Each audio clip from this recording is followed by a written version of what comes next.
Hello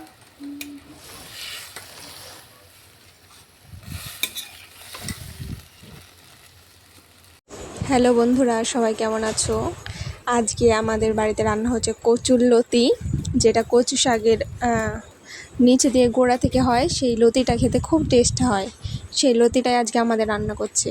সেই জন্য কড়ায় প্রথমে তেল দিয়ে দেওয়া হয়েছে, তারপরে পেঁয়াজ লঙ্কা ভাজা ভাজা করে নেওয়া হলো, তারপরে এখানে কচুর লতিগুলো দিয়ে দেওয়া হচ্ছে। সব কচুরলতিগুলো দিয়ে এবার একটু নেড়ে নিতে হবে।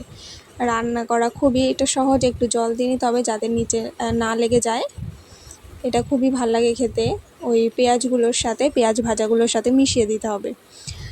তেমন কিছুই না, খুবই সহজ একটা রান্না, দেখলেই করতে পারবেন আপনারা। তারপরে এখানে একটু লবণ দিয়ে দেওয়া হবে, লবণ আর হলুদ দিয়ে দেওয়া হবে।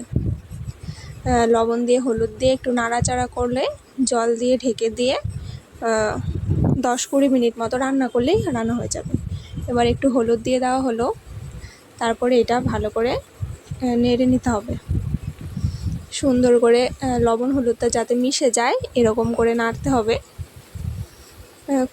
খুবই ভালো লাগে, খুবই স্পেশাল একটা মানে।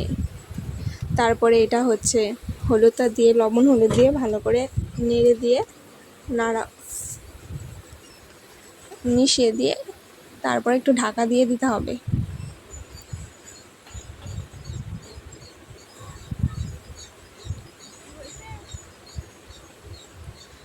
তারপরে একটু জল দিয়ে ঢেকে দিলেই, একটু জল দিয়ে ঢেকে দিলেই বাস, কাঁচা লঙ্কা দিয়ে দিলেই হয়ে যাবে। তারপর 10-20 মিনিট ঢেকে রেখে তারপর নামিয়ে নেব। এই দারুণ টেস্টি কচুরলতি হয়ে গেছে। আপনারা সবাই বাড়িতে এটা ট্রাই করবেন। ভালো থাকবেন বন্ধুরা।